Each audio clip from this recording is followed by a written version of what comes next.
পৃথিবীতে পরম গতি বা পরম স্থিতি বলে কিছু হয় না, সবই আপেক্ষিক। কথাটার মানে কি? আচ্ছা, মনে করো আমি এখন যে দাঁড়িয়ে আছি বা বসে আছি, যাই থাকি ভালো, আমি স্থিতিশীল অবস্থায় আছি না গতিশীল অবস্থায় আছি? তা যদি তোমাদেরকে প্রশ্ন করি, তোমরা কি বলবে? আমি স্থিতিশীল। বা আমাদের আশেপাশে থাকা যে কোনো জড়বস্তুই কিন্তু স্থিতিশীল। কিন্তু আমরা কোন গ্রহে বাস করি? পৃথিবী গ্রহে বাস করি।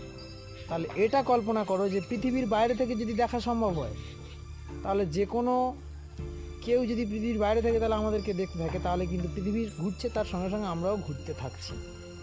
তাই কখনো পৃথিবীর ভেতরে থাকা কোনো বস্তুই কিন্তু স্থিতিশীল অবস্থায় থাকে না।